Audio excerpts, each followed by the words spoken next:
Hello everyone, स्वागत है आप सभी का आपके अपने यूट्यूब चैनल उन्नत क्लासेस में। आज की इस वीडियो में हम हिंदी के मोस्ट इम्पोर्टेंट क्वेश्चंस देखने वाले हैं। पिछले वीडियो में हमने 10 क्वेश्चन ऑलरेडी कर लिए थे। आज के वीडियो में हम 11 to 20 क्वेश्चन करने वाले हैं। ये सभी क्वेश्चंस एग्जाम की दृष्टि से बहुत ही इम्पोर्टेंट है, तो वीडियो को ध्यान से देखिएगा। चाहे आप RPSC first grade, second grade, REET या फिर सेंट्रल लेवल के एग्जाम के वीएस, एनवीएस या फिर D triple S B, TGT, ऐसे टीजीटी और पीजीटी की अगर तैयारी कर रही हैं तो ये वीडियो आपके लिए बहुत इंपॉर्टेंट होने वाला है। तो वीडियो स्टार्ट करते हैं। देखिए, फर्स्ट क्वेश्चन है इसमें, ऋग्वेद में कितने मंडल हैं? तो देखिए, ऋग्वेद में टोटल देखें तो 10 मंडल हैं ऋग्वेद में। ऋग्वेद को ऋग संहिता भी कहते हैं। ऋग संहिता के नाम से ऋग्वेद को जाना जाता है। और ऋग्वेद में अगर हम देखें टोटल कुल मिला के सूक्त देखें, 2 होते हैं, एक सूक्त होती है और एक ऋचाएं होती हैं।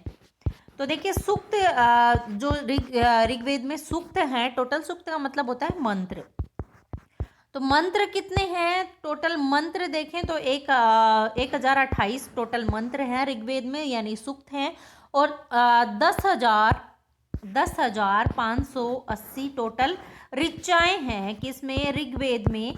तो ये ऋचाओं का मतलब होता क्या है? जो कि ऋषि के मुख से जो देवताओं के लिए प्रशंसा निकलती है ना, वो ऋचाएं होती हैं। और सूक्त का मतलब होता है कि मंत्र। तो 1028 सूक्त होते हैं और 10,580 ऋचाएं हैं। नेक्स्ट इंपॉर्टेंट क्या है इसमें? देखिए, जो ऋग्वेद का तीसरा मंडल है ना, हमने 10 मंडल अभी देखे, तो इसके तीसरे मंडल में गायत्री मंत्र मिला है। गायत्री मंत्र 10वें ऋग्वेद के तीसरे मंडल में गायत्री मंत्र लिया गया है। और एक और इम्पोर्टेंट क्या है? देखिए, जो 10वें मंडल के पुरुष सूक्त हैं, 10वें मंडल में भी कुछ सूक्त दिए गए हैं। तो 10वें मंडल के पुरुष सूक्त में क्या मिला है हमें? जो हमारे 4 वर्ण है ना, ब्राह्मण, क्षत्रिय, वैश्य और शूद्र, उन 4 वर्णों का वर्णन हमें 10वें मंडल के पुरुष सूक्त से प्राप्त होता है। तो देखिए, सारी ही जानकारी बहुत ही इम्पोर्टेंट है। आई होप आपको समझ में आ गया होगा। आप नोटबुक में इसको नोट कर लीजिएगा। नेक्स्ट क्वेश्चन है, प्राचीन भारत में सती प्रथा किसके साथ जुड़ी हुई थी? तो देखिए, प्राचीन भारत में जो सती प्रथा है, सती प्रथा क्या होती थी? सती प्रथा यानी पति की मृत्यु पर उसकी चिता के साथ विधवा जो स्त्री थी वो आत्मदाह कर लेती थी। मतलब किसी स्त्री के पति की मृत्यु हो जाती तो वो जो स्त्री है उस पति की चिता के साथ में जिंदा जल जाती थी या फिर उसे जला दिया जाता था। तो देखिए, ये बहुत ही क्रूर था। तो पति की मृत्यु के बाद जो विधवा स्त्री है वो पति की पति के साथ जिंदा जल जाती थी या जिंदा जला दिया जाता था, आत्मदाह करती थी, उसे सती प्रथा कहते थे। सती प्रथा का अंत हुआ था दिसंबर 1829 में। सती प्रथा का अंत हुआ था किसके समय में? ब्रिटिश भारत के जो पहले गवर्नर जनरल थे, ब्रिटिश भारत के पहले गवर्नर जनरल कौन थे? ये भी बहुत इंपॉर्टेंट है। तो वो थे जनरल लॉर्ड विलियम बेंटिंक। तो लॉर्ड विलियम बेंटिंक के काल में सती प्रथा पर पूर्णतः रोक लगा दी गई थी। सती प्रथा का विरोध किया गया था। और भारत में अगर इसके देखें, इसके विरोध में पहली बार आवाज उठाने वाले कौन थे? तो वे थे राजा राम मोहन राय। राजा राम मोहन राय ने इसके सती प्रथा के विरोध में बहुत ही मतलब कदम उठाए हैं, बहुत ही इन्होंने सहयोग किया है। इसी वजह से सती प्रथा का अंत हुआ। राजा राम मोहन राय को और क्या कहते हैं? तो राजा राम मोहन राय को भारतीय पुनर्जागरण का अग्रदूत कहा जाता है। पुनर्जागरण का अग्रदूत राजा राम मोहन राय को। और इन्होंने क्या किया था कि जो वेद और उपनिषद हैं उनका बंगाली, हिंदी और अंग्रेजी में अनुवाद किया था।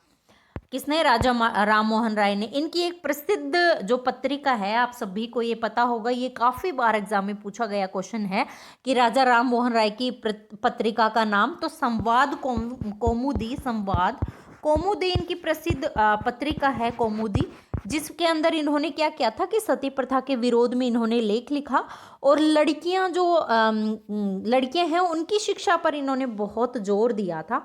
तो भारत में राजा राम मोहन राय ने इसके लिए बहुत प्रयास किए, सती प्रथा के विरोध में इन्होंने काफ़ी कदम उठाए।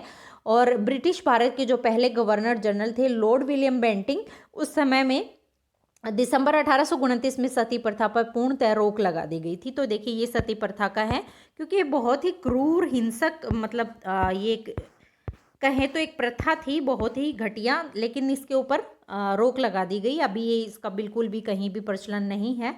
अगला क्वेश्चन है, सिंधु घाटी सभ्यता में धोलावीरा किस चीज के लिए प्रसिद्ध है?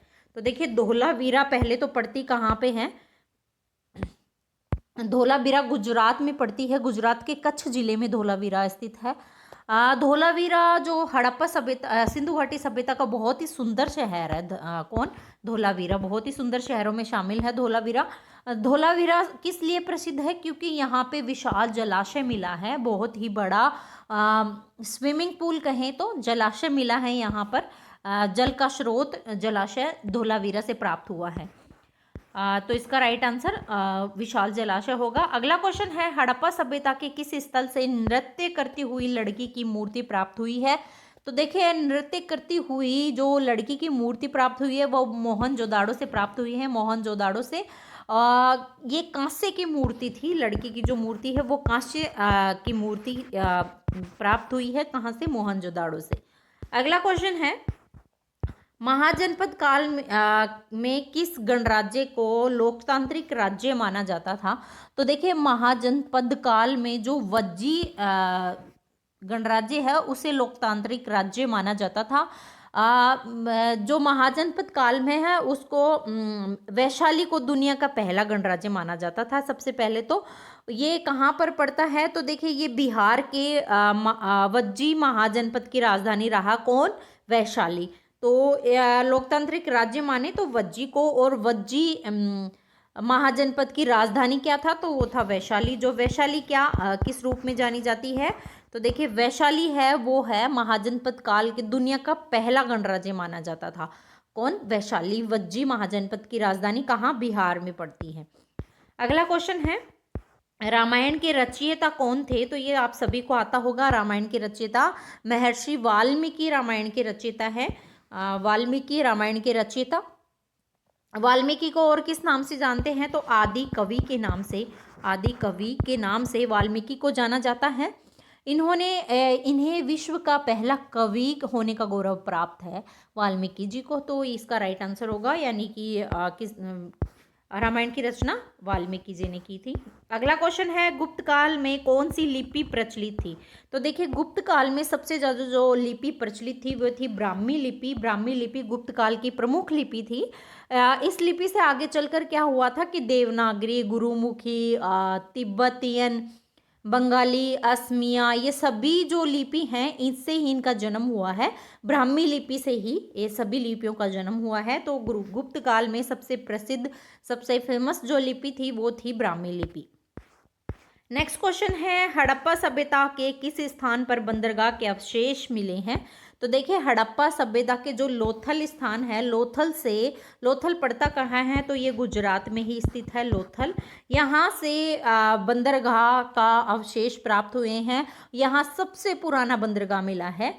लोथल साबरमती नदी की सहायक नदी भोगुआ जो नदी है उसके किनारे पर बसा हुआ है। वैसे बेसिकली गुजरात में देखें तो ये अहमदाबाद शहर, अहमदाबाद में भोगवा नदी के किनारे स्थित है। कौन? लोथल। यहाँ से क्या प्राप्त हुआ? तो बंदरगाह के अवशेष प्राप्त हुए हैं लोथल से। नेक्स्ट क्वेश्चन है, वैदिक काल में शिक्षा का माध्यम कौन सी भाषा थी? तो देखिए वैदिक काल में शिक्षा का माध्यम था वो थी संस्कृत भाषा। संस्कृत भाषा को बहुत ही पवित्र भाषा माना जाता था। वैदिक काल में सभी शिक्षाएं इसी संस्कृत भाषा में दी जाती थी। वेदों की रचना ये सब संस्कृत भाषा में ही हुई है। अगला क्वेश्चन है, मौर्य काल में राजस्व का प्रमुख स्रोत क्या था? तो देखिए मौर्य काल में राजस्व का जो प्रमुख स्रोत था वो था कृषि कर, या फिर भूमि कर भी आप कह सकते हैं। भूमि कर भी होता था। कृषि कर या भूमि कर मौर्य काल में राजस्व का प्रमुख स्रोत था। इसमें भूमि कर को देखें, कृषि कर को देखें तो दो भागों में बांटा गया था। कृषि कर एक था बलि कर, बलीकर, ये बलीकर क्या होता था कि ये जो कुल उपज थी उसका 1/6 उपज का भाग दिया जाता था कर के रूप में, और एक होता था भाग।